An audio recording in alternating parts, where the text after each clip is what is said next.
Easy money. It's about to be a surgical summer. Chop the tops off the coupes. The 480 y the spider joint.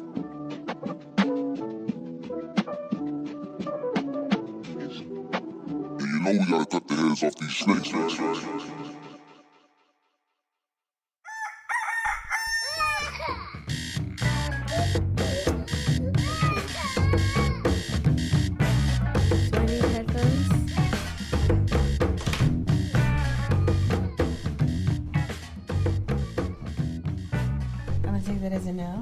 What's that, man? I said, do I need headphones? Nah, you don't have to have I always encourage you to have headphones if you want to monitor yourself, but I mean, you can hear me talking, so you don't absolutely need them. Do you want some? I mean, maybe, yeah. Okay. Are they close at hand? Yeah, I can get you some. Boom. There you go. Alrighty. Yeah. Woke Kids. Yo, you know what it is. You know what it is. It's Woke with Kids. I'm Yaze. I'm Melissa. And we are a married couple out of LA, and we're artsy fartsy as fuck. And we started a podcast because we can. And so thank you and welcome to it. We talk about politics. We talk about entertainment. It goes right in. Sorry, guys. Sorry. We talk about politics, and we talk about art, and we talk about all kinds of stuff. Yeah. You got it? Gabe, got it. Bam. Okay. We are all plugged in. We talk about all the things. We talk about some political things. We talk about some outrageous things. We talk about some fucking racist things. We do talk about some racist things. We talk about some hilarious things. I'd say so. Some things are funny. Lots of things. We talk about lots of things. There are a lot of things to talk about because we took a little break over the Memorial Day holiday, or at least I did. I didn't feel like doing anything. Did you feel like doing anything? I was too busy not forgetting. That's what I was doing. I was not forgetting the sacrifice that all of our servicemen made so that we can cook out and barbecue. Did you know that was started by African Americans here in America, Memorial Day? Tell me more. No, I didn't know that. Oh, really? See, I didn't even think I saved it. Yeah, basically all these free black people, slaves, fought in the Civil War, came back, and first they were just buried all willy-nilly, mass graves, and they was like, we need to bury our people. And then they did like a parade. It was like 10,000 people. A lot of school children came out. It was in the black community. And it started on May 31st. And then white people culturally appropriated it? Is that what you're saying? I mean, basically, they made it it was like an all soldiers matter. So they had to get on that. The more things change, the more things stay the same. Hey, how about that?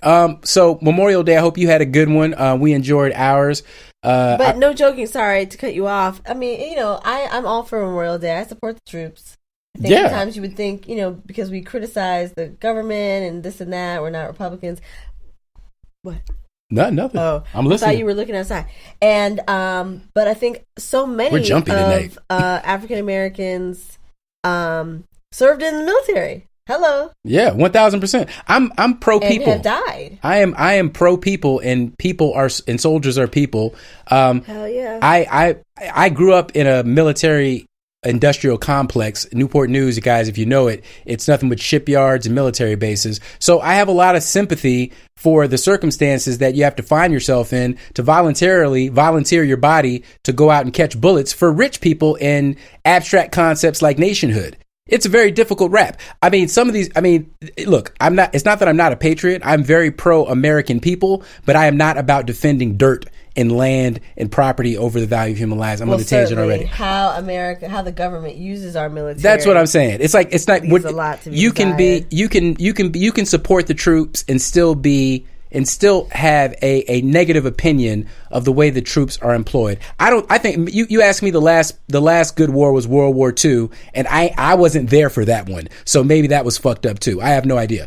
But but we've been at war for 12 years now. I think that's something that easily gets forgotten in our day-to-day lives. Just keeping up with social media and You talking Twitter. about in Afghanistan? Yeah, I mean, well, continuously since 9/11 basically launched us in the war with Iraq, we have not known a moment of peace. We have a rotating cast now of people that we're bombing, whether it's Syria or Afghanistan or the outskirts of Pakistan or wherever the fuck else we're dropping bombs, or all the other places they're not telling us about that they're definitely also dropping bombs. So just my point being that Memorial Day is a complex fucking holiday, and that's why we cram our faces with sausages and hot dogs and hamburgers. And you know what? One thing I did irritate me. I can't stand it's so irritating. Look, if you're a soldier, you can say whatever you want because you dodge bullets or whatever. But like when ordinary motherfuckers be trying to remind me, oh, in case you thought this was about a cookout, remember the troops, never forget, and all this shit. I'm like, what did the troops want me to do right now? Cry? What do the troops want me to do? I got a day off. I can't spend all day crying. Instead, I'm going to celebrate.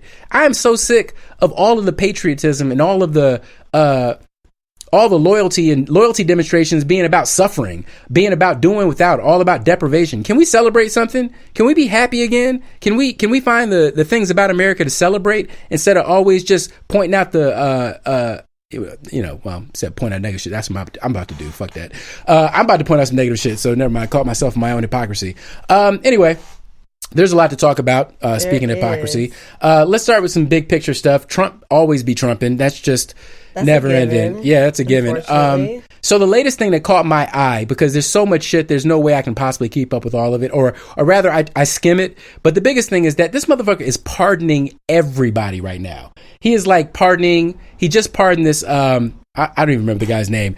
This conservative filmmaker who made a bunch of critical films about Obama and all this shit, and called Obama called him ghetto, all kinds of things like this. Anyways, he pleaded guilty to campaign to illegal campaign contributions. He pleaded guilty to this in 2014, 2015. But then afterwards, after he was convicted, he came back and said, oh, no, it wasn't really, I really shouldn't have been convicted because a lot of people do this. And I was unfairly picked on and singled out because I'm a conservative and because I was criticizing Obama. And that's why the feds beat up on me. Sort of Spider-Man calling Spider-Man kind of shit that the Republicans and GOP are doing these days whenever they feel attacked or whenever they feel in a defensive position. But what's strange about this particular story is that Trump is pardoning this guy. He's just, and he's not going through the normal methods. Like back in the day when the country still ran on laws and shit, you used to have to consult the Justice Department. A person had to be released for 5 years, had to apply in a certain way, and then they would put on a list. And, it was all deliberate and thought out and meditative. And usually that's why you only had a president pardoning people like at the end of their terms, because they had really thought this thing out and they had really looked at the pros and cons and the merits. Not fucking Trump. No.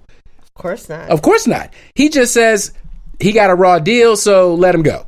So he has that right. He's the president, so he has this power. So he's pardoning the guy. And now he's talking about he might pardon Ron Blagojevich.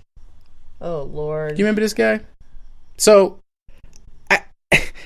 if you're wondering if there's a theme or a pattern, the pattern is if you were convicted of some shady federal shit and you can plausibly say that you felt persecuted, Trump is going to pardon you. Guess why? Because this motherfucker is doing shady shit. He's laying the groundwork for his ability for him to get pardoned for his federal crimes. Come on now. It's chess, not checkers. It's chess. So obvious. It's chess, not checkers. So, so anyways, it's disgusting to me. It's we used to have a country of laws and some sort of merit and nobility, but right now we have Trump.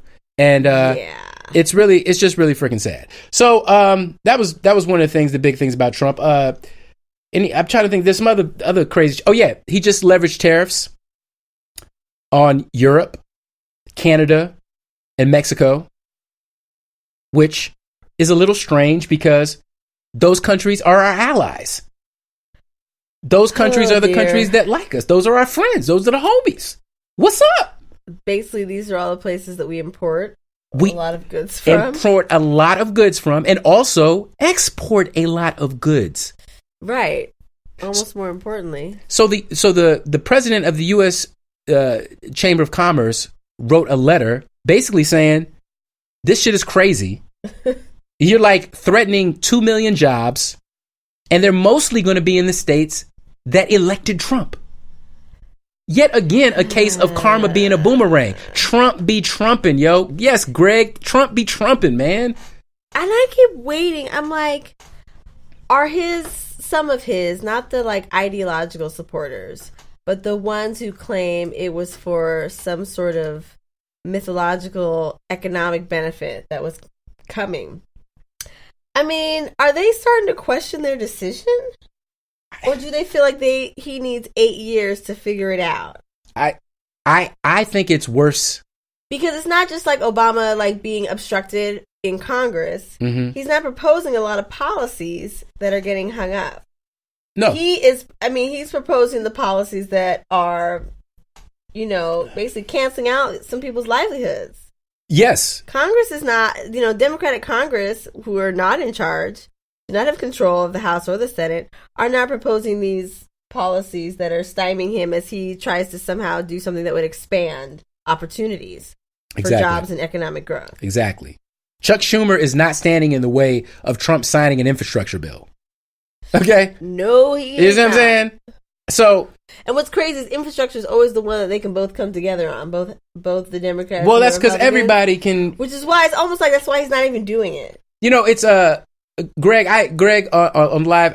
I don't know if they are having buyer's remorse. I think maybe a few of them are. Yes, I think there are some, but I think those are the ones that voted for Obama and voted for Trump afterwards, because these are voters who really are. I feel abandoned. They feel like they have no good choice. They have no good option. And here's the thing. I think what we are essentially creating is a peasant class. We are creating a peasant class. The peasant, and I mean this historically, peasants were people, or serfs were people who were tied to the land in the medieval times. When you go back and we see all those movies from the ancient days, from the medieval times and shit, and there was these people bent over backwards, always working the land, and they couldn't hunt deer in the forest. This is Robin Hood stuff. They couldn't hunt deer in the forest because everything belonged to the lord, the noble, the guy that lived in the castle, the one that protected them from all the other bad guys that would do worse to them. That lord, that nobility, that royalty shit. That's what we're replicating now, because what America was founded on was people who would say, fuck authority, fuck limitations. I'm going to jump in a boat. I'm going to sail across the ocean. I'm going to capture some slaves. Let's keep it real. I'm going to kill some Indians, and I'm going to make this whole country mine. That's the whole story. You dig what I'm saying? And those people, even though they were savage fucking barbarians, that is what made America what it is. Nowadays, what you have is these people in these old coal dust towns and shit, where their industries have abandoned them. Their lords have now abandoned them, but they're tied to the land. They don't want to leave. They don't want to go nowhere. They just want somebody to come back and tell them what to do, when to show up, when to punch a card. And these people now are trying to find their king. And Trump right now is their king, their lord, the one that is protecting them from the guys that they think are worse. That's the psychology. It has nothing to do with economics. They're fine being broke. They just want to feel like somebody cares about them and is working for them. So sad. Anyway, Trump be trumping. What else did Trump do? I can't. So many things all the time. I can't keep track of all of them. I mean, Kim Kardashian. Oh, he met with Kim about prison reform. That's right. After Meek Mill dropped out of the meeting, sensibly, we got Kim to step in. The only thing I can say is she has definitely been rallying behind Cyntoia Brown, the young woman who's been in prison for killing her sex trafficker. And she was recently up for a clemency hearing. The board was split. And now, people are encouraging those who care what happens to her, even though, for letting her out. The goal is that she be released on time served, which is already like almost 10 years, I believe. And so Kim, from what I hear, basically was like, I will talk to whoever, whenever, and use basically her story as an example of why we need to reform some of these laws and how we prosecute people. So, I mean, which is, I think, I feel like her heart is in the right place. I feel is like she the best one to speak on it? She's probably no more, ideal than Meek Mill was.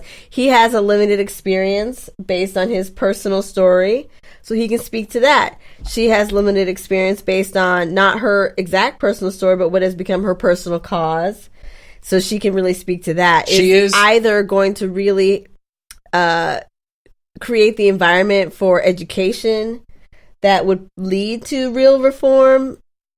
I doubt it. And all of this is really just PR for Trump because he really could give two shits. Yeah, I mean, I sympathize with where Kim is coming from. She is the mother of black children now, although they're going to grow up in a sort of privilege and luxury that most black people can only dream of. That most people can only dream of, to be honest. Yeah, I don't think she's the right one to be representing us. I don't feel we can run down a list of social justice warriors, as they call them, of activists, of people out there in the community. I mean, shit. Let's start with D-Ray. Can we send D-Ray? D-Ray. I mean, like if D-Ray goes, I believe that there's a conversation that's going to happen.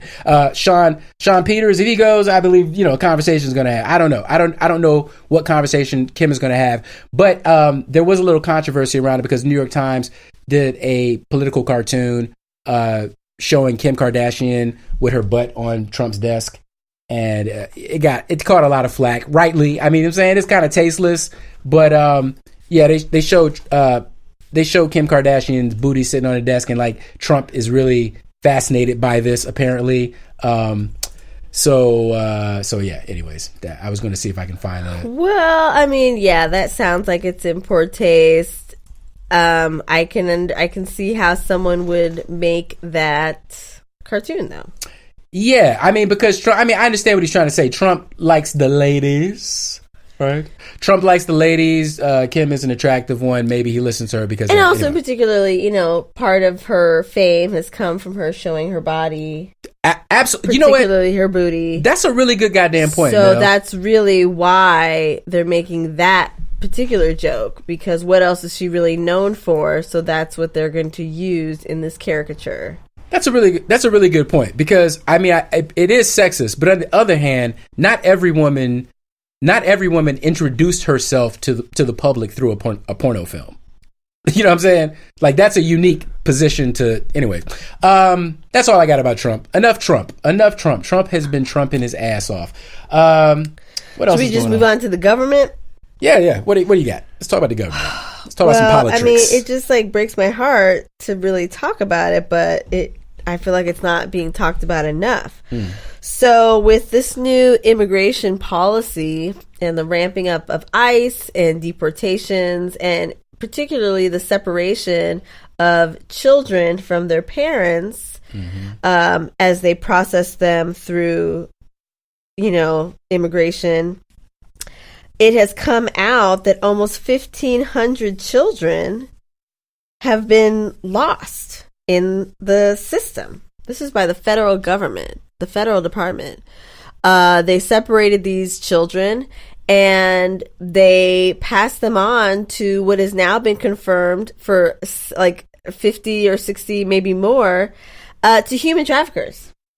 They did not put these people through the proper vetting and verifications to say, okay, they truly are a relative of this person, or basically they are not sex traffickers. They have these markers that they look at, and it has been confirmed. Not only did they lose 1,475 migrant children, but several of them, after being transferred to the Department of Health and Human Services, who finds them places to stay, were placed with human traffickers. So it's like, what? I'm flabbergasted. I mean, at the very least, like literally America has no fucking heart. We knew the morals were iffy. Yeah. But now it's just no fucking soul to not do your due diligence, because I don't care what these people are doing coming over the border.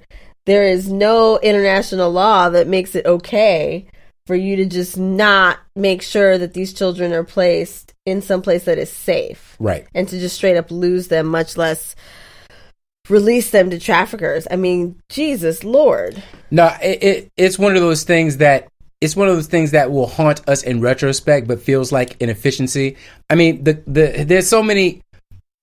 I can't even begin to get in that subject because immigration is such a central issue to all of this, and the Republicans are making their platform essentially basing their entire platform on immigration and on this trumped up, no pun intended, on this hyped up and super trumped up problem that we're having. Immigration has been, it's been the lowest it's ever been in like mad years, and it's not just because people are afraid of the big bad boogeyman of Trump. It's because when economies do good in their own countries, people don't tend to leave, right? But now what Trump is doing is that he's putting tariffs on Mexico, which is already depressing the value of the peso. He's putting tariffs on these other countries. They're going to retaliate. They've already retaliated by putting tariffs on goods that are produced by people in the heartland and people in these counties and these places that vote for Trump in the first place, right? So they're squeezing him because they know how to hurt Trump and they know how to hurt us. So we're all going to hurt each other because we all need things from each other, right? And then what that's going to produce is a situation where, guess what? You can have more migrants. You can have more people looking for opportunity, more people scrambling over borders, trying to get to some place. I mean, it's really funny in all of this immigrant talk is that this is also the same news cycle in which we met the cat from Mali in France, in Paris, who rescued a kid from the 4th floor of an apartment, scaling up like goddamn Spider-Man. That was crazy. Like superhuman core strength, like some straight up goddamn Marvel superhero shit. If this motherfucker isn't a stunt man, I mean, he just slid up there. He slid up the thing like he was a goddamn snake going downhill. And then grabbed the kid and then like with one hand swung him over the back like Superman, right? So what did France do? What did President Macron do? He invited him to the goddamn palace and gave him citizenship on the spot. And it was like, yo, if you want a job with the Paris Fire Brigade, we got you. You're hired. Do you know how hard it is to become a fireman in LA? We could tell you because we know somebody trying to become one. It's goddamn hard.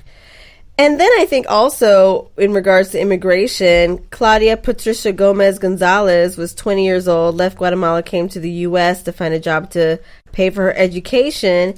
And at Border Patrol, or at the border, she was shot in the head by a Border Patrol officer. Like, what? Since when is that a death sentence on site? Like, what the fuck are we doing? Yo, speaking of on site, there's been a couple of, oh God, are we ready to get into some super bad news? Oh gosh, I guess. I mean, because it's been there was okay, hold on, let me find, I gotta get the facts of this one right. It's just too terrible. What? Okay. Oh God, I'm scared. What is it about? I mean, there's so many. Yeah, it's so many, but this Which one, I think it's about the family who, I don't know why it's not showing up. It's about the family who lost their kinfolk, was killed, and then they awarded them a wrongful death suit. Oh gosh. Of $4. Yeah, apparently a guy was playing music in his garage loudly, had curse words. The neighbors called the police. When they confronted him, he did not want to talk to them about turning the music down or anything. He tried to close his garage door. There were 2 officers. One of them shot and killed him in his own garage. Gregory Hill. His name was Gregory Hill. Because he had been drinking, the judge has ruled that he was responsible for his own death. Yes. And then the jury determined that $4 for funeral expenses and $1 for each. Oh, sorry, $1 to his mother, $1 for each of his 3 children, for a total of $4. Sorry, the jury determined that was enough, but now the judge voided that and brought it down to 4 cents. I don't see that line here, but that's also what I read. No. Basically, what they're saying is that they gave him $4, and then there it is. And then the department will kind of put 1 cent, which comes to 4 cents. They're also going to charge a fee on the $4. Is what they're saying. This is so disgusting. Oh, it just turns my stomach. I mean, the thing is that if you're not going to prosecute the police, okay, we get it, white people, we get it. The police is fucking sacrosanct. Their lives are more important than ours. They have a very terrible job and they are scared all the goddamn time. And we look like gorilla motherfuckers. And all of us are superhuman Tyrannosaurus Rex creatures out of a nightmarish hellscape. I get it. We're scary. So you got to shoot us on sight. It's like, why even do the $4? But why $4? It's an insult. It's a god. It's $4. It is a complete insult. Do you want to know anyone's humanity? Do you know how insulting that is? Black people cost more than that during slavery.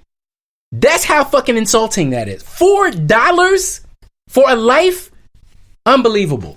Unbelievable. No one deserves that. Unbelievable. If they're appealing it, of course they got to be appealing this. Of course they're going to appeal this. But I mean, Florida. The fact that this is Florida. happening. Florida, y'all. Florida again. Florida. What the fuck is wrong with Florida? What is happening down there? I'm. Oh my Jesus. It's bad. It's bad. I just got. Oh my God. Oh my God. It's bad. Okay. Moving on. Moving on. That was horrible. Is there even more worse news? I don't know. That was just. Okay, yeah, here's one. Here's one. Catching Hell. They're not ready. That's what this segment is. Just They're catching not ready. Hell. Okay, so this guy, a racist teen. This comes to us from our friends at Bossip. A racist teen hits and kills a black man. Okay, 31-year-old Sherrell Lewis Jr. is dead because 18-year-old Matthew Martin is a racist piece of shit. Bossip's words, not mine, but I co-sign. Okay, so according to WAFB, Lewis pulled over on the side of the road to remove a large piece of debris that was going to cause major damage to anyone who hit it. You hear that? Wow. Sherrell Lewis was doing a good deed. He was being a good Samaritan. And while doing this public service, Sherrell was struck by Martin and died on the way to the hospital. But it gets better. Because then Martin hopped on a Snapchat, to brag about what he had done. So his friend asked, who did you hit? Some nigger. Well, how did the Chevy take it? Fucked it up pretty good, LOL.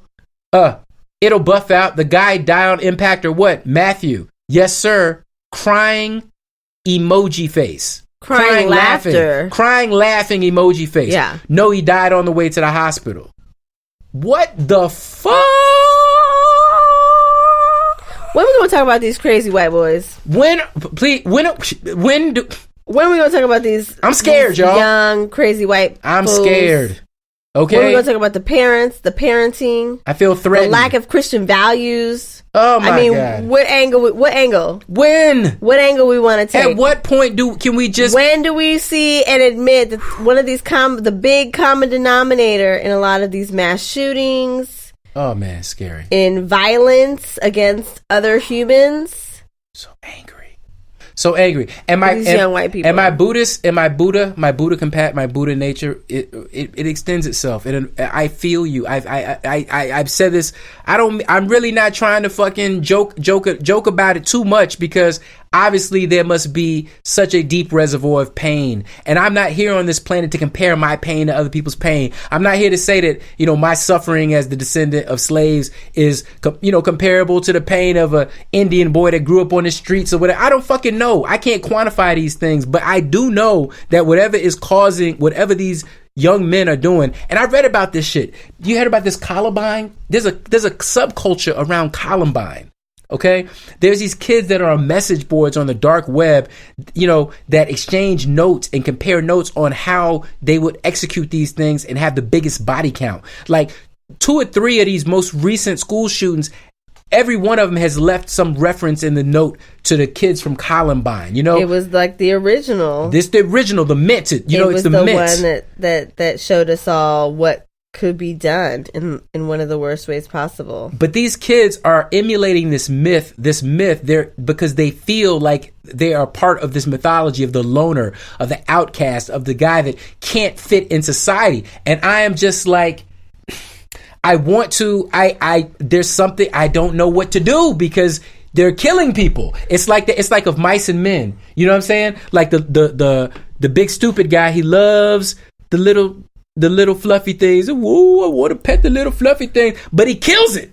Every time he pets the little fucking bunny, he kills the thing until finally he kills a person. And then, the dude has to take him out into the field. And he's like, I don't hate you, but you're doing crazy shit, man. I got to put you out of your misery. What the hell is going on? I mean, obviously we cannot take all the white white men in the back of the shed and kill them. That's not what I'm saying. that's not the hot take from Yase.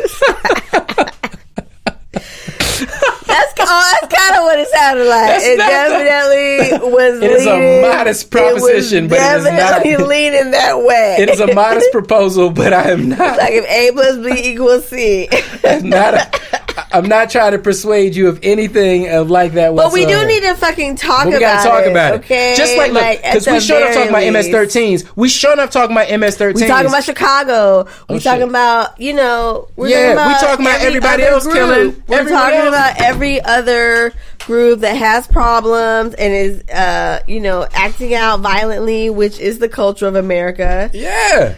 But we having a conversation. We can't get specific here. Yeah, so. Man. But somehow when it comes to white people, we lose focus. We just can't. In terms of long term, whatever we're going for, it will have to be addressed. We're addressing racism and sexism and toxic masculinity. We're addressing all these other things on like at least a national level. Yes. And so it's coming. It just has to.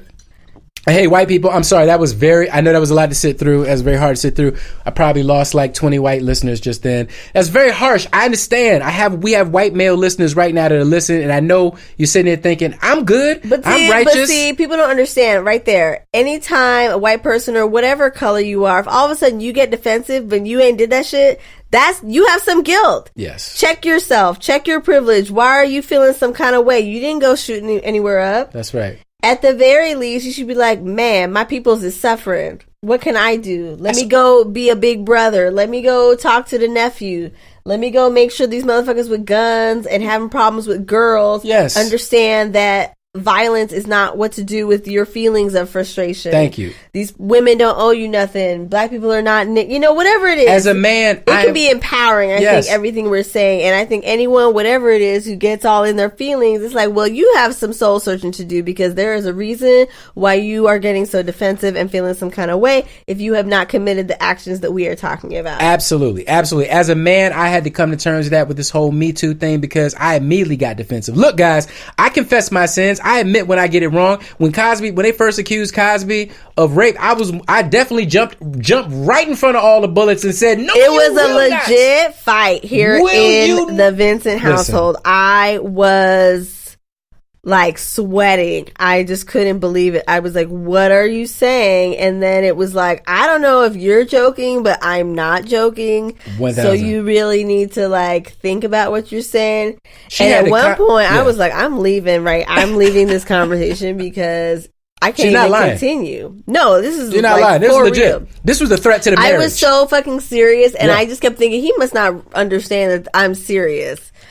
And I know I understood, but I got caught up. The point of what I'm trying to say is that I understand anyone can get caught up with their fave. Okay, anyone, it can happen to anyone. Right, that can happen to everyone. And you can defend something that is indefensible. Right. So what I'm saying is that even as a man, I own my male privilege now. I just got to go ahead and just fess up to that. It's not that everything that a man does. It's not that I take responsibility for every time a man hits a woman or every time a man rapes anyone. I'm not saying that I'm responsible for that or that I'm guilty of that. I am saying though that if I see something that I know is egregious or something that goes outside of boundaries, then I have to say something. Then you got to speak up and you got to use your privilege to counteract that shit. Because always saying all the things that we're really rallying against and saying this is wrong, it's really not just male versus female. It is crimes against humanity. It's disrespecting each individual's human dignity. Yes. So if you can't rally behind, well, I'm a human, I deserve respect and dignity and autonomy and agency, then that's a motherfucking problem. Universal human dignity. Okay, one more Catch in Hell story and that's it. Okay. So 2 Mississippi police officers are fired after allegedly beating up a black man.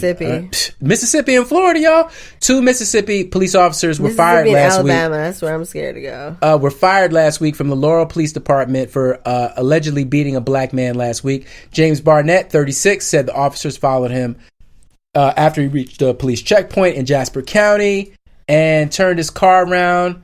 He said the cops pursued his car and when they pulled him over, they moved towards him with their guns drawn. He told ABC News that they instructed him to get down on the ground and they began to kick him once he did.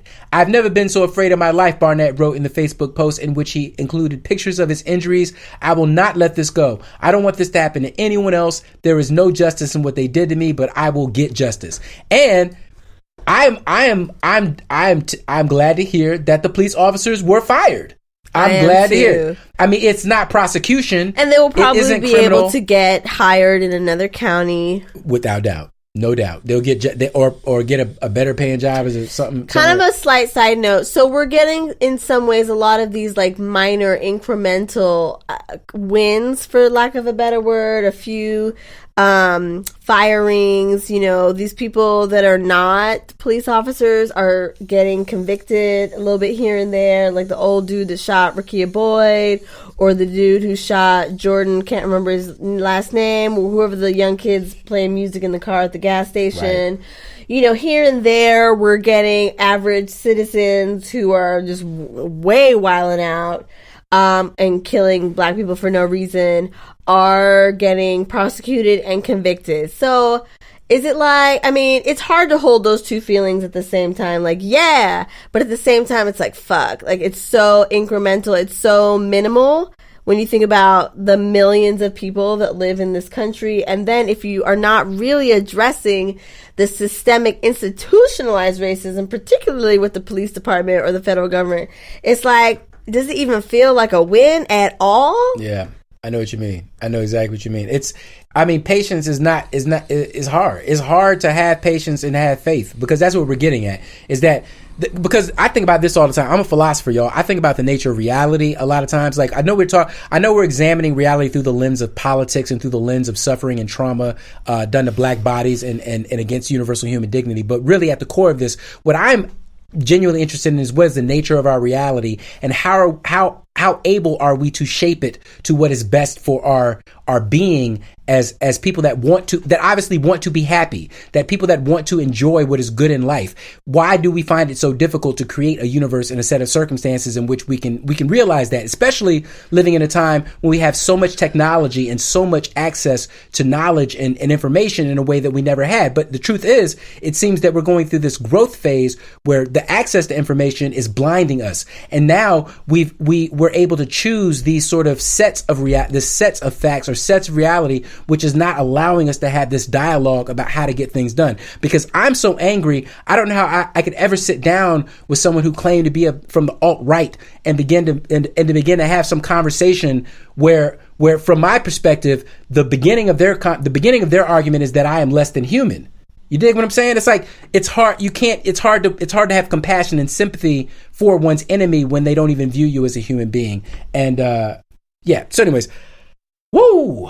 That's a lot of catching hell, y'all. A lot of catching hell. But what we got to do is we got to catch that hell and we got to kayukin that shit, right? And turn it into something positive. I feel like everybody's catching hell this week. Yeah, it's been a whole lot. And also, I just wanted to mention, if you guys are in the LA area, like we are, there's actually an event going on that you might be interested in. I don't know if I'm going to go, but it sounds like it's going to be really great. June 2nd, that's coming up pretty soon. 4 p.m. Los Angeles is going to be live streamed as well. Bernie Sanders will be in the house. Patrice Cullors, Sean King. I called him Sean Peters earlier. I'm sorry. Sean King on justice reform. They're going to be at... It's a discussion? Yeah, it's going to be a conversation on justice reform, which I think is a conversation we always talk about and that we want to have and that we want to see. It's brought to you by Real Justice. That'd be a good one because, here in Los Angeles, I think she's up for re-election. Our Attorney General, I guess, the main prosecutor for the state of California is a black woman named Jackie Lacey, and I voted for her. I was like, hell yeah, black woman. Well, if you voted for her, I did. But wait, you probably voted for her too. But point is she's been in office, I want to say 4 or 5 years, and there has been not one prosecution of, particularly an LA police officer, for all of the shootings, particularly of unarmed black and brown, usually young men. So it's like, well, damn, bitch, I didn't really elect you to do all, you're not doing nothing to help people. Yeah, what's the difference? And, of course, she's getting big donations and this and that. So I'm hoping she's on the ballot. We have a local election coming up, or primary election here in LA, June 5th. I will try and rally myself together and like post things on our Facebook page about some of the big either people that we can vote on, like governor. I mean, there's a lot with like Gavin Newsom, who was the mayor of San Francisco and everybody loved him, but now for governor we're like, oh shit. And then Antonio Villaraigosa, who was the mayor of LA and now is running for governor, and when he was here in LA we were like cool, but now we're like, oh shit, you know. It's just like the smear campaigns. It's so hard to know. Then it's like I saw something today, I was like, John Chang, I'm like, wasn't he like controller? So it's like everyone who has been basically working their way up through state Congress and legislature is now gunning for the governorship. Yeah. And I'm like, damn, look, we need a younger, preferably of color, Jerry Brown. Somebody who's basically like, this is my opinion. The focus is the motherfucking budget. Let's keep that reserve fund. You know, we're going to have fires. We could have earthquake. We having drought. Keep that money in there. Can we fix some of these schools, especially LAUSD? I mean, so it's interesting to me because this is one where I feel like I really have to gain knowledge on it. And then there's always propositions. And also I'm realizing over the last few years, a lot of what we want to see in terms of justice reform, I think is, can be, not so much centered, but there can be a focal point of looking at judges. These superior court judges who actually are sentencing people, brown and black people and women. And if we really want to see justice reform and what happens to them, and does the punishment fit the crime, et cetera, we need to look at the judges. And it's so hard to really know their history. Yeah. And you who has the time to look up their cases? When you read, like, no one. And then even if you look up their website, you're kind of just looking at who's endorsing them. Yeah. And there's people on all sides. Well, you know, basically that's how I go by though. That's the best we can do now. I can't look up the cases, but what I can look up are the people that are endorsing them, and I can look at those organizations and I can look at their record and what they stand for. Do I believe with their values? What are their mission? What are they doing for black and brown people in the empowerment and the breakdown of systemic racism? Whatever it is you fucking believe. Exactly. Look at that. So I feel like if you're in California, especially, and I'm sure in several other states, today is May 31st. You've got about 4 days to really, even if it was just like 30 minutes every day, look up some shit. Find that ballot. Look it up when you don't understand. Do the sample ballot. It seems so cheesy. I don't know, cheesy or just whatever, but it's like, it's one angle to try and change things. Like you were saying, you're tired of maybe people wanting all of the activism to be towards suffering. I'm like, it cannot be just about posturing and tweeting and posting. It has to also be in action. So, you know, vote. I don't think there's ever any reason to not vote. And maybe only vote and if you want to know where to go for that Bernie Sanders thing, go to the $1 Million Theater. It's 307 South Broadway in Los Angeles. And it's going to be. Who knows what you could learn if it's here in LA? They could be talking about and give some information about the upcoming election. So these are all the things. I rocks with Sean King. I don't really know. Who I rock with Patrice Cullors. She started Black Lives Matter. She's one of the 3 women. Oh, you know what? I'm gonna be real with y'all guys. I've never really. I like Black Lives Matter, but I don't know very much. Go to the platform. It's legit. I mean, I think again, when you just listen to the news, it sounds like it's just about protesting the killing of black people by police, which is extremely valid and very important. But there is really, truly a whole platform that addresses the injustices that are systemic. She wasn't the only founder, though. There were like no. There was 3 women. I said she was one of 3. Okay, gotcha. Okay, Brittany Packett and somebody else. All right, maybe I knew one of the other ones. She's like the Mary of the Supremes. I'm sorry, I don't know your name. Sorry, I'm so sorry. It was like Diana, it was Florence, and then it was like Mary. Sorry. And also some white guy named Bernie Sanders will be there. So. Okay, but check it. Is it just me, or like did Bernie basically go completely silent? Like, why isn't he still rallying the troops? No, I think Bernie is still going around occasionally making speeches and drumming up. But my thing is now campaign level. But I just find it interesting now that he's associating himself with blackness. Like, he seemed to have learned his lesson in the last election. And now he is pandering his ass off. He is like, I'm having pictures. I'm going to be with all the Negroes now. I'm down with the Negroes. Guys, elect me. But that's the other thing. Cool. Okay, I'm going to say one other thing, too. Like, if 2017, 2018 has shown nothing else, I feel like people are in America are coming around to the idea that you got to be down with the Negroes. Am I wrong? Am I lying? Right. I think black women trust. What is it? Trust black women. This and that. I mean, over and over again, we are coming around to I should be down with the Negroes, whether it's to make money in entertainment, Black Panther, this music, whatever it is. Am I crazy, or do you see the trend that I am talking about? I'm 100% with you. 100%. And again, nothing is like 100% and put all your fealty and never question anything, but it might not hurt. I just think this too. Because my parents are immigrants, but from everything that I've grown up here as basically a black American for almost 40 years. Don't tell nobody. And from what I have understood of history and the experience, black people are like the most fucking American people. Bingo. You have, in terms of America, the idea. Amen. What is America? There you go. You come here and you reinvent yourself.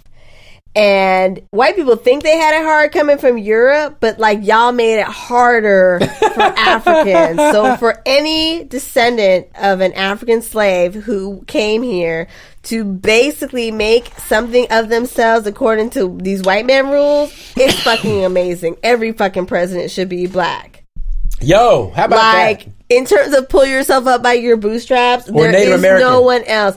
But not, they are original to this nation, to this country, but white man has not allowed them to prove their theory in the way that some black people have. Yes. So I feel like be down with the Negroes, trust black women. Yes, we've been here since the motherfucking beginning. I'm not saying it's perfect, but we deserve as much a chance as these white people because we got here at the same time and we helped you fucking survive and build all this shit that we all benefit from. Amen.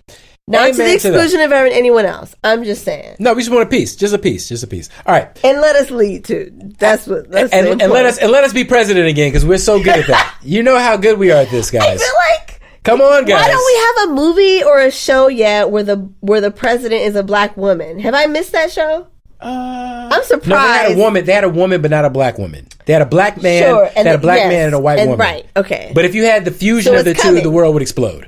Not on TV though. Yeah. That's the power. I don't know if we can have that moment now. Media. I don't know if that moment. Speaking of me, let's move into entertainment because a big thing happened. Oh my god! In the media Drake world. got ethered. No. Before that happened, the number one show on ABC, number 3 show overall. You know what I'm talking about. The return of Roseanne Barr, the Roseanne Show. It came back furious, hot, wild. Everybody was polarized by it. Some people loved it. All those people voted for Trump. Some people hated it. All those people didn't.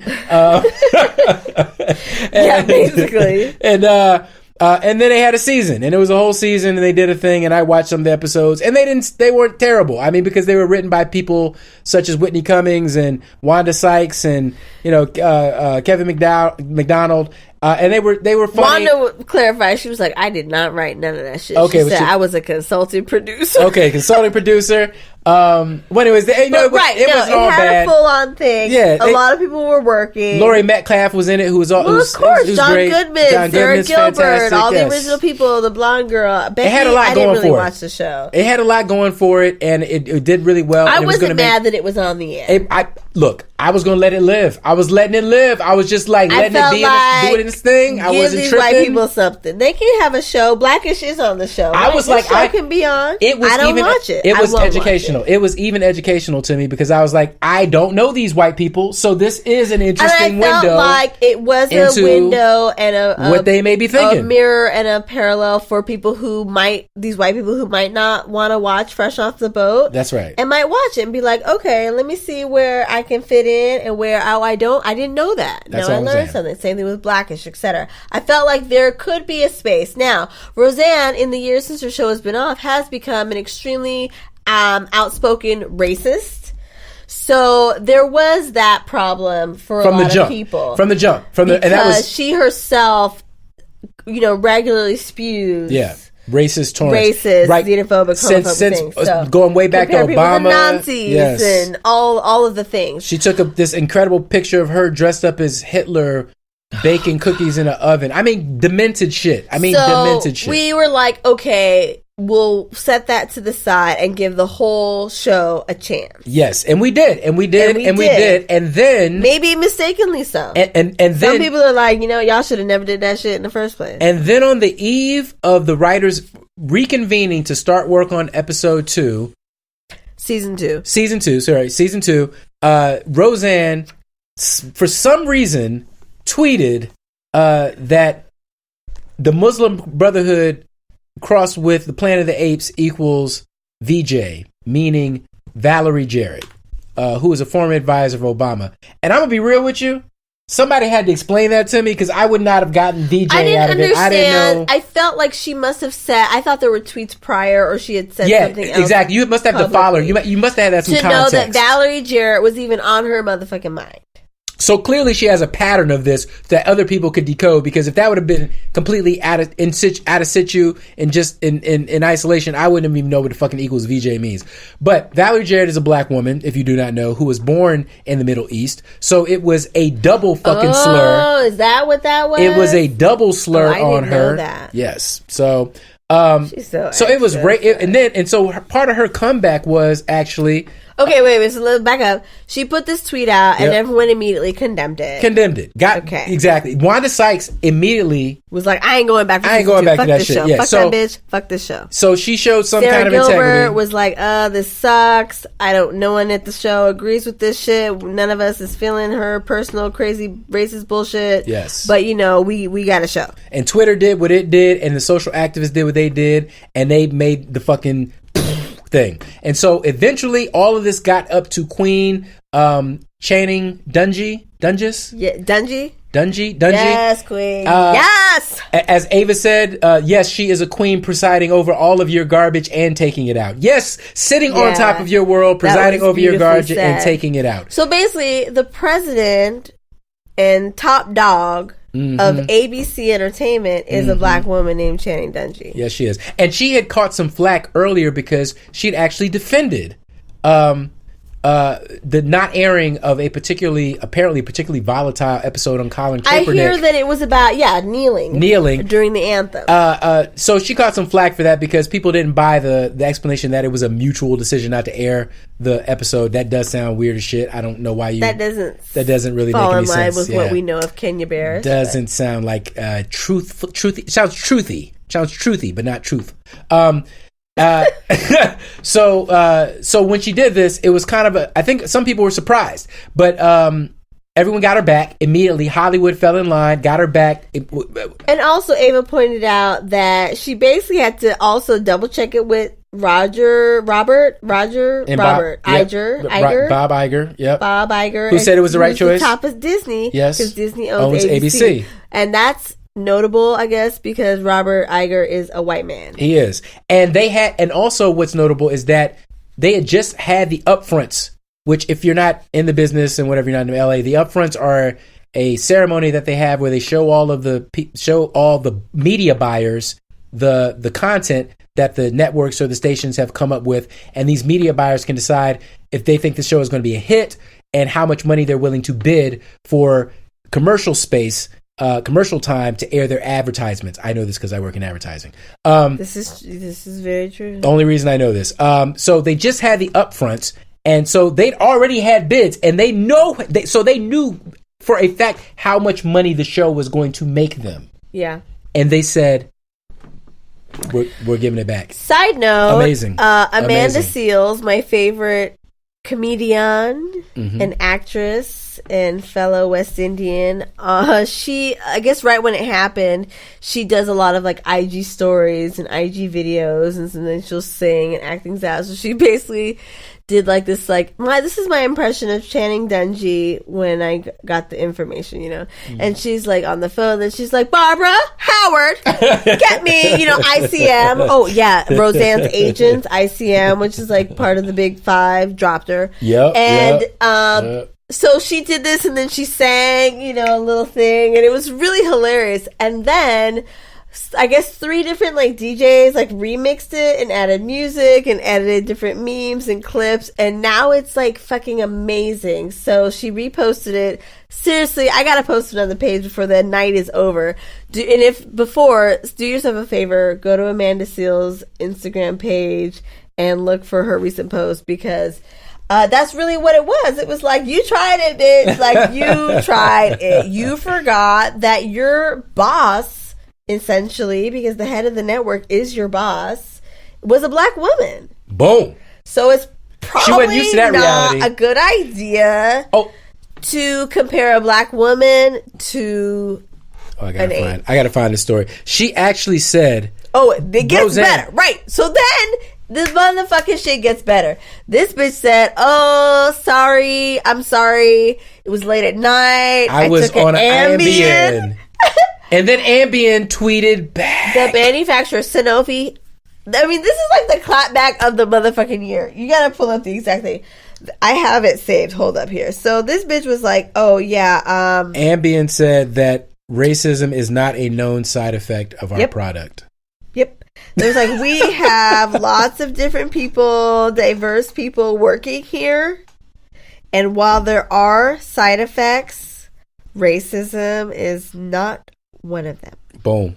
Boom. Okay. It gets even better. Oh, God. There's more. Than that. So now it just came out that Roseanne... So afterwards, she apologized. So first she apologizes. Okay. Apologizes, says she's so sorry. And then almost immediately afterwards starts retweeting her racist followers' comments talking about, I didn't even know Valerie Jarrett was black.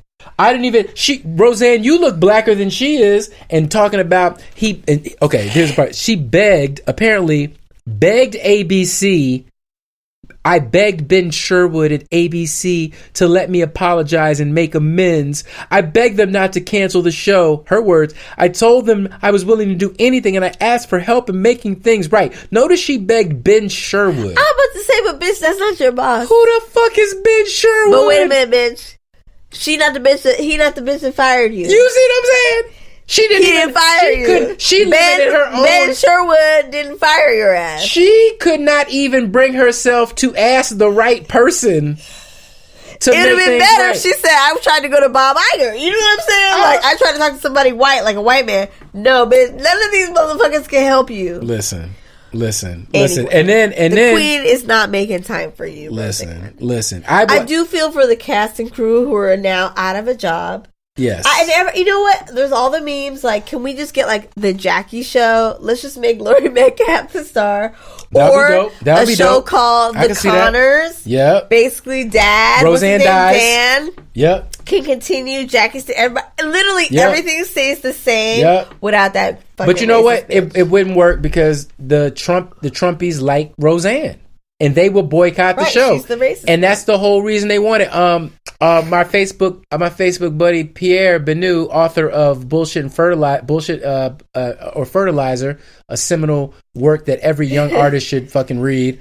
He had a dope ass take on it. He basically didn't take the okey doke at all. Let me see if I can find this what he put up there, because it was very well worded. God. Bear with me, guys. Dear racist creatives, please refrain from being blatant with your racism. We badly want to cash in on the broadening racial divide, but we'd also like to project an aura of plausible deniability when it comes to the thinly coded content you produce for us. Sincerely, TV and Hollywood. Seriously? Bro, say a true thing. Say a true motherfucking thing. Oh my God. So that's the realest shit ever. So yeah, that happened.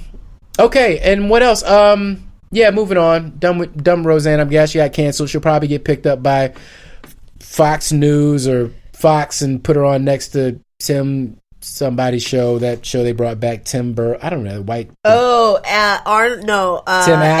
Tim Allen, that guy. I used to like that guy until I found out he was a racist. Yeah, I liked him until when I was a kid. I was so blissfully ignorant. I didn't know what anybody's politics were on any of the shows I watched when I was a kid.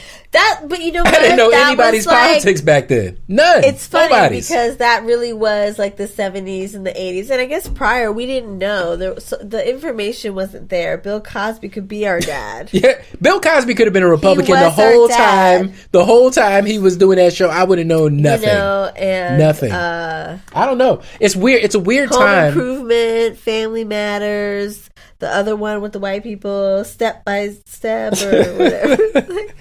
Family Matters so is many. dope. Family Matters is dope. That was a great You couldn't have show. told me I wasn't going to be a Republican. I was Michael P. Keaton all the way. I was like, look, I was. I loved Growing Pains. Hell yeah. And Yeah. what was the one with Scott Baio, who's totally fucking racist Scott now? Baio. What was Charles that? in Charge. Charles in Charge. I fucking loved that Oh show. my God. Charles was Charles the in Charge. original Manny. Yes, he Oh was. my god! I know they ruined. That's a lot. I mean, y'all Why do can we know really this see stuff how about you? old I am. Why So, do we know this stuff about these people? Why they always? You know why who's fucking super like white Republican? Antonio Sabato Jr. No, He's running for a Congress seat in California, one of them rich areas, like wherever Calabasas is. I'm gonna be real with y'all guys. I'm still mad that I can't be a Republican. Okay, I'm mad because I make a decent amount of money. Okay, I'm doing well in life. I want to be for low taxes. I want to be arrogant and believe that I pull myself up by my bootstraps. I want to do that, but I can't do that. You know why I can't do that? Because all of the racism. Because of the goddamn racism, man. This racism is killing me inside. Dave, I love Dave Chappelle. Okay. Okay, we gotta talk about Pusha T. Drake got E30. guys. Okay. Jesus, guys. I don't even know how to talk about this Guys. because like I don't really like follow shit like that, like the interpersonal relations between hip hop rappers or any artists really, maybe some actors, but even then, like why? So I see things that are trending. Right. That's how I dip into pop culture. Okay. So I didn't even listen to Duppy whatever. Duppy Freestyle was booty to me. I did not listen to it because I was okay. Let me start there. And as a Jamaican, as this child of Jamaicans, I was like Duppy, like that's that. What you know about that? Like that's I didn't really like that. I didn't even know really like the blackface thing. I didn't listen to it. But then the internet exploded when when Pusha T came out, and I was like, I have to see what this is. Oh my fucking God. It's pretty I can't play it because I'm on a Facebook Live now, but I wish I could find... Okay. I feel like... We could just talk about it, okay? Just listen to... Obviously, you've listened to it. Okay. Yeah. Spoiler alert. If for some crazy fucking reason you haven't listened to the... What's it called? Pusha T's... Oh, it's called The Story of Addie Don. Right, but that... Okay, yes. Oh, and he has an album out now called Daytona. I can't even look at that. Okay, there's so many layers. Why the fuck is Drake in blackface? Oh, you guys you are gotta see way what we're too talking light about. skinned. You basically look and can pass for white, which essentially means you cannot put on blackface. So he gave a rationale for this. He gave a rationale. If you're not like Damon Wayans in Bamboozled, no. Because this is what it looks like. If you're not the other guy in Bamboozled, and I'm ashamed I don't know your name because the movie's amazing, then no. Tommy Davidson? Was it him? It was Tommy Davidson. No, this is offensive. I don't like looking at this. I'm gonna tell you why I find it don't see offensive. any irony. I don't I'm like, fuck that. I'm gonna tell you why I find it offensive. I have no problem with accepting that Drake is black. His father, of course not. No. His father's black. He's black. You can identify how we want. All you want. The problem I have is the same critique that Pusha T made when Drake gave his explanation. His explanation was, after we have to say this, explanation was that at the time, 2007 or so, he was acting, and he and his partner were frustrated with the roles that they were, I guess, not getting, and so he did this photo shoot to demonstrate his frustration. And specifically, the roles he wasn't getting because he wasn't black enough. Because he... Okay, wow. Okay, that part I didn't know. Oh, no, I didn't realize that part. God damn it. That makes it so much worse. No. That makes it so much worse. Black enough. I get it. But motherfucker, you're not as black as that. Okay, I didn't get it. It's like that skit. You are, it's like that skit where the guy comes so from. You're half Jewish. So don't just. That's you. Be proud of it. Yeah. Like, what the fuck? And you don't come from that. And if you don't come from that experience, you don't come from that. I come from the streets. I am literally from the bottom of Newport News, and I still don't carry myself like that. I'm not street. I'm not hood. I'm a nerd. I like D&D. I read comic books. Everyone, yeah, and you know what I'm saying? Yeah, all of that. So, but what's crazy too is like, okay. I mean, no, there's just nothing. No, this shit is crazy. Okay, it continues. Let's continue. So he gave his explanation, and I agree. The reason his explanation did not do anything for me is the same reason it didn't do anything with Pusha T. It's because Drake is if nothing else consistently silent on anything even approaching black issues. Any type of fucking... This guy has made an entire career, rightly or wrongly, of being an old school celebrity who does not get into politics, except in the most vague and abstract sense of like, I help people, I give money to random poor people because... Right? That video made me feel some kind of way, actually. In retrospect... It was so performative. In retrospect... It was so motherfucking performative. Just like, oh, you're benevolent, whatever. You're just giving me money. You're gonna bestow this shit on people. I'd rather you give money to a real organization and not make a goddamn video. Yeah, because what really undermines it is that every time in his attack on Pusha in his Duppy freestyle, basically his only lines of attack are one, attack Kanye West, who is eminently attackable, very fucking easy to attack, and Kanye West ain't gonna fucking start no lyric beef. He don't give a fuck. And then also Pusha T don't make as much money. He's not as popular as he is. So it's like, on one hand, you're going to flaunt your wealth, and then you expect us to believe that you're actually humbly and being humble when you go out here and make it rain on motherfuckers. He has, what was the organization that he has actually met with? You know, he's in the community. No, he's an actor. He's damn near he's out there campaigning, making speeches, meeting with people. You know what I'm saying? Affect change. Or at least he was before Trump got elected. Right. But, either way, like, he's not new. Yeah, he's not new to this. And not even is like Drake brand new. He's just not even really in it. He's not really in the community. Drake is not in it at all. Okay, so there's that. So shooting it, you can't shoot him any bail because of his blackness. So what it sounds like now is that he's making a colorist statement saying, or some culturalist statement saying like, oh, you don't appreciate me because I'm not hood enough, I'm not black enough, I'm not street enough, or whatever, which Pusha T attacks in his comeback. So what I thought about this whole thing as a hip hop head, first of all, I love beef. I love this shit. I love beef. We're gonna talk about this shit on We Come From Bad News, me and I guarantee. We got to. You guys talking about this for a minute. My God, it's so juicy, so tender. Because I'm not a Drake fan. I've always felt like this motherfucker was suspect. I felt like his whole shtick was basically suckering women into thinking he's a good guy by basically low key negging them.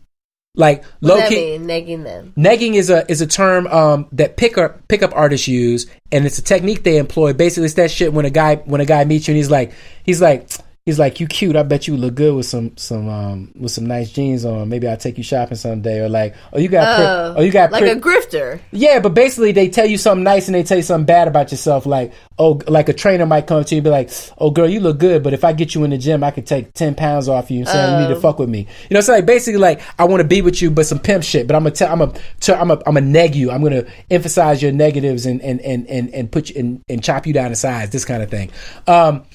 Anyways, I felt like Drake's angle has always been that shit because basically his whole rap is, I'm such a good guy. Why can't you see that bitch? You know what I'm saying? Like, why can't you, you know, like, why you out here cheating with these other niggas? Sounded so good. You know what I'm saying? I mean, but, you know what I'm saying? And girls are swooning. Like, he is I'm so conflicted right now because I like Drake. I like listening to Drake. But his songs are pretty much that. You know what it is? I mean, me personally, I'm sure there's women, girls who listen to so much Drake. I don't listen to Drake like that. Mm-hmm. But I listen to him like on the radio. Maybe if I'm with other people getting ready, I literally could not sing along to like one song. I could not sing along all the way to one song. I couldn't tell you. Maybe. I know the hook. I'm like the hook mistress. Yeah, because I think that whole song is just the hook. But like any of them, take I don't know. I don't even fucking know the name. I really don't. It's a vibe. It's a vibe. So right, Yeah, that's me yeah. and like pop music of any genre. So I am so conflicted because like I didn't want to like him, and now this is kind of like pulling back the curtain a little bit. Yes. And I'm so not even just all the other shit that Pusha T, because basically Pusha T was like, he was like, you left yourself open. Yes. That's what Pusha T's response. He grown. He's like, well, look, I'm gonna get you here. I'm gonna do an uppercut here because he's you're surgical. Open. Well, because Drake left himself open by going at Pusha T's fiance in his Duppy freestyle. His last line What was that line? I'll ring you like Virginia Williams, which means I like basically implying. Like put a ring. Yeah, and which to me was kind of like whatever, banal. Well, remember when was Ebro went all crazy on Deuce and Miro because he said something about the wife? Yeah, maybe that. No, DJ Envy. Right. DJ Envy went off. Yeah, no, people get really sensitive. What I mean? There are some guys but I don't that think, like get like I don't super... think. I don't think. But that is not. I don't think that's what happened to Pusha. Oh. I think Pusha got 5 more rounds loaded in the chamber, and he was basically just saying, "Say anything, and I will find an excuse.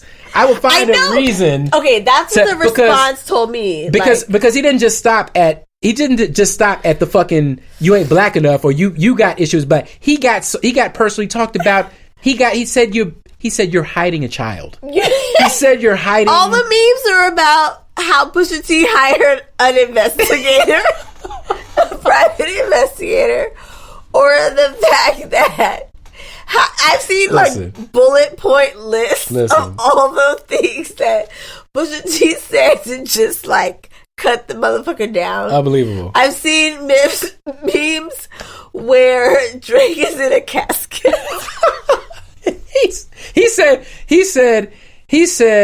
He said you got a hell of a dad. That's a hell of a dad thing. Your father left you at 5 years old. He said your father left you at 5 years old. Then he talks about his afro not being an afro because your hair won't nap up. He said you're motherfucking insecure. He didn't just say an observation. Yes. He said, no, motherfucker.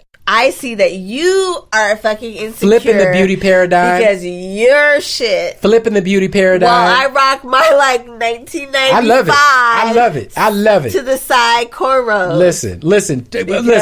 He said, I mean, what's so brilliant about Pusha? Black enough and then some. He's going after all the soft points, and I mean the son thing, and then. Wait, what is this baby? I didn't even know about this girl. Addie Don apparently is the son of this woman that Drake knocked up, who used to be a porn star. Did you know that there was a possible baby? I heard about it. It's been a rumor. It's been a rumor. Year or two? It's been a rumor for the last year or two. Oh, I'm so out of it in terms of like who's got a baby. But he was so Teflon, and I don't listen to Drake, and I don't give a fuck. So who cares? You know what I'm saying? Right. But when it comes into relief like this, now apparently he was going to reveal that he had a son because he has a line coming out with Adidas, and he was going to call the line Addie Don.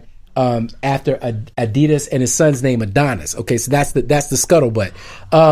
So that's what the line was about. Was like he deserves more than a Adidas line. You know? Oh shit! So damn. No, it's so okay, sick. Seriously, and then who did you pay to get all these receipts? Like what's okay? And that isn't even the worst thing he said. That's not even the worst thing he said, y'all. Not. The worst part is then. He goes, okay, so this is where it comes from. I got to put it in context. Then what happens is that he talks about Pusha being old. That's one of the things you can go at Pusha because he's 40, he's my age, whatever. So this is where this part comes in, and I think you need to frame in the context of that. He says, "What about your boy 40, hunched over like he 80, over like he 80, tick tick tick. That boy is sick." Yeah. I've got the fight. Yeah. I got the Satan flow 666. Now the thing you got to remember about that boy is 666 is that the 6 is what Drake is always claiming. You see what I'm saying? So he flipped that whole thing, attacked his boy, and said, "I'm gonna be alive after your boy is dead." But all in one statement. Doesn't the dude have like MS? And then the day after, that's why he's hunched over. Listen, it's so bad. And no, it's even worse because the day after the junk came out was MS Day. Was National MS Day. I'm going to hell because I'm laughing now. I'm only laughing because it's beef. It's all. I'm not laughing because of MS. MS is a terrible disease. It's a terrible disease. No, it's I had a thing. boss who had MS. It's like Yeah. No, it's a terrible disease, and the thing is, that's not the part that I'm celebrating. What I'm saying though is that in beef, everything is talked about. Everything is on the table. Pusha T and he didn't leveled up. He didn't wish death, and he didn't wish death on 40, and he didn't actually say anything untrue or all he was saying was that if you're gonna call me old, and actually the reason I guess I took such offense to it because I'm an old nigga. And if you talk about my age, what you're essentially saying is that I'm going to die before you. That's the only difference between me being older. Talked about dude having sickle cell. Right. He talked about having sickle cell. Look, Jay-Z talked about leaving condoms on the baby seat of Nas' Jeep. I mean, beef is harsh, y'all. No, he's like... It's harsh. So basically, my question to anyone listening now, I kind of want input because I feel like such an outsider. Should Drake respond? I don't think he should. Do you think like he can come back? I don't think he should. I don't think he can. And then it's like, why? Even if for some crazy way you were able to come with some lyrics, some fire to push back. You know, we all know, sitting here, listening here, that Pusha T can come back the next motherfucking day. I don't know shit about rapping and writing raps. I don't know nothing. But I know he got more research. I know from that one song, that one track, Pusha T gonna come back the next fucking day. And so Drake, I think, just like we'll just pretend it kind of didn't happen. Listen. Put out a poppy record in the end of summer. He got to do a Nicki Minaj. Will still love it. He got to do a Nicki Minaj. Who's your audience anyway? He got not losing real respect because you didn't have it really from anyone on that level. Well, no, he did. He did because he beat Meek. He killed Meek. Was Meek really like no, Meek dude? is ill. Meek is ill. Know. He killed Meek and Meek never came back. You see what I'm saying? So the fact that Pusha came back is like the anti-Meek. The fact that Pusha, I don't think Drake has ever had anyone come back. And so this is why I feel like... Remember he had that thing with Common?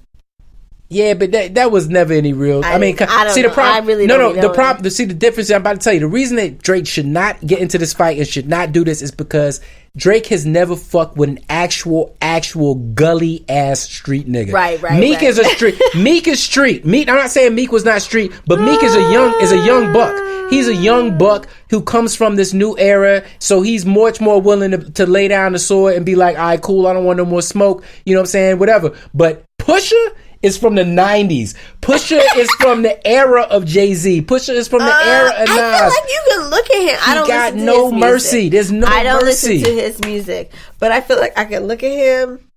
I listened to the one track. And I thought, I don't want to fuck with him. Look, all I'm saying is that I don't want any black men. I don't want any black men to ever lay hands on each other. But if there was going to be a fight between Martin Luther King and Malcolm X, who you putting your money on? That's what we're talking about right now. Drake is Martin Luther King. He's safe. He's nice. He can't go but so low. You see what I'm saying? Like if he would have came out and said some shit about somebody being sick or literally laughing about somebody, somebody's son or whatever, he would lose stature. He would be diminished. But Pusha, his whole vibe is coke dealing. The cover of his record is Whitney Houston's coked out bathroom. I didn't like that though. I'm not saying it was the right thing to do, but it positions him accurately so that you understand that he's like Whitney deserves better.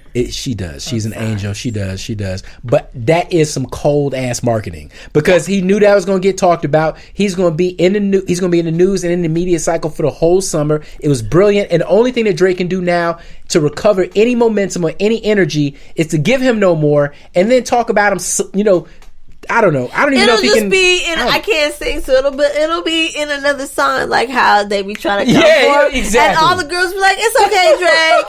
Like, yeah, baby, we got you. We know they were trying to fuck with you, but you're not about that thug life. Unless you're not about that thug life. Unless women, because the only reason they rock with Drake is they know they can't necessarily be with Drake, but they think that he's a good dude. So also the brilliant thing is attacking him with his son. Yeah, that's really what is going to determine you a deadbeat dad. What Drake? happens? Deadbeat Drake from here on out. Deadbeat Drake. That don't sound good. They ain't got a good ring to it. Anyway, let's do some shout outs and get out of here. No, there's more. No, Serena Williams is coming back. Okay. is back. Yeah, she she's just back. motherfucking had a baby. They seated her number 453. Just fucking disrespectful up in here. Yeah. And she came back to win the one of these opens. She won the Grand Slam. She won her first match in the Grand Slam. Grand Slam, isn't there like 4 of them or something? Yeah, she won her first match in the Grand Slam. The first match. Yes. Yeah. Her first Grand Slam match is having her daughter and wore a black superhero catsuit to do it. Yes. And her and her sister Venus won doubles. They won a doubles match. As it should be. As it should be. As it should be. I'm just in perpetual awe. Like, wow. I got no. Barely go to the I'm 100% with you. I'm 100% with you. Having a baby.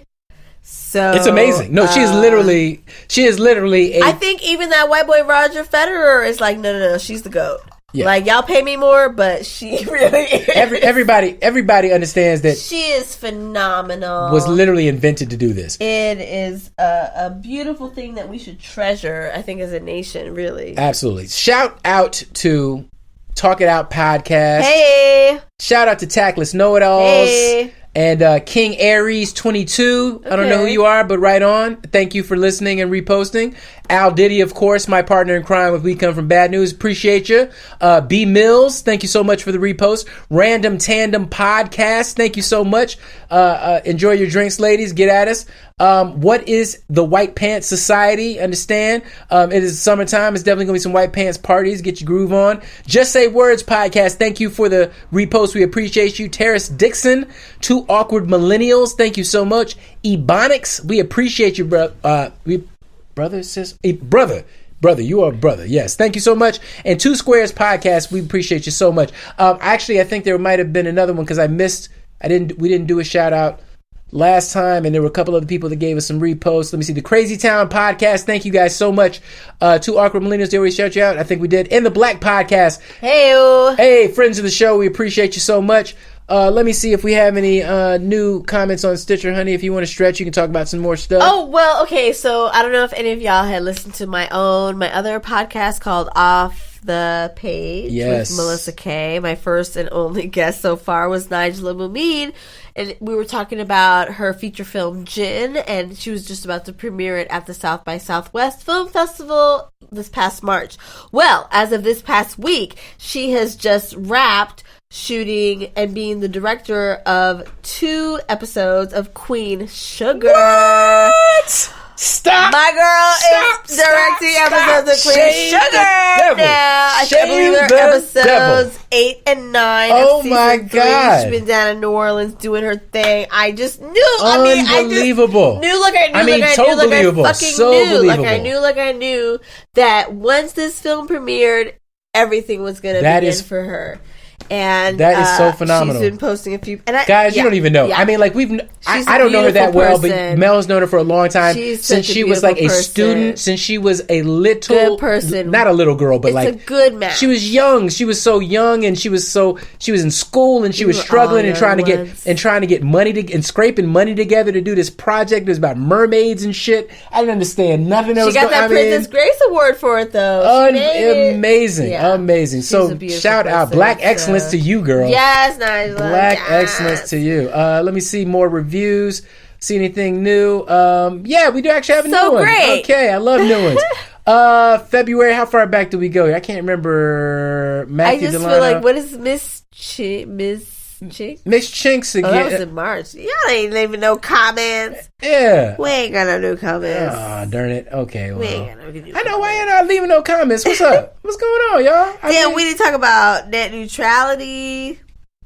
Reese got a new single. Actually, I haven't read no comments since March. I'm pretty sure. Miss Chinks? Maybe not. I don't know. I can't remember. Anyway, she said she liked it. She liked it, so we appreciate you. Thank you so much. Oh my God. Hey, so yeah, if you could though, go to Apple. Okay, one last thing. If you do listen on Apple, do go and leave us a comment. 5 stars, please, if you can. Apple, iTunes, SoundCloud, Stitcher, Spotify. Oh, we're even on YouTube now. What? Yep, we're on this platform called Spreaker, and it puts us on YouTube, so you can look us up on YouTube, and you can listen to our podcast on YouTube. If you want. We're everywhere. Wow. Just listen and leave some stuff. Okay, so anything else? Anything you want to say before we go? I was going to add one last thing. Okay. So there is a Nigerian artist, musician who remade the Donald Glover's. Damn, I know. This yes, is America video, and it was this is Nigeria. This is Nigeria, and he Everyone basically criminal. talks about how the corruption has really infiltrated, and especially compared to that stupid white bitch who just how to do it, how to be inspired correctly. Not only, because he brought his truth and his authenticity, and they redid the beat, and they redid everything. We gotta post that on the page as well. Yeah, man, I know. Anyway, check that out. Put in "This is Nigeria." Maybe this on is Nigeria. YouTube. This is some of it. And I am not on YouTube, but I'm on Instagram under Melissa K. Anderson. I'm on Twitter, Melissa K. Says. Co-partner. I'm Yaze. Yes, I'm Yaze, and you can find me at Nyaze, Nyaze on the Twitters, or whatever. Listen to me on this podcast. What else do you need? You know what I'm saying? Thank you so much for listening. Thank you for sharing. I can't believe we've been doing this 90 episodes. Unbelievable. It's been a pleasure. I never would have thought it would have gone this long. And we will talk to y'all very soon. Till next time. Stay woke. Stay woke. Peace. Peace, guys.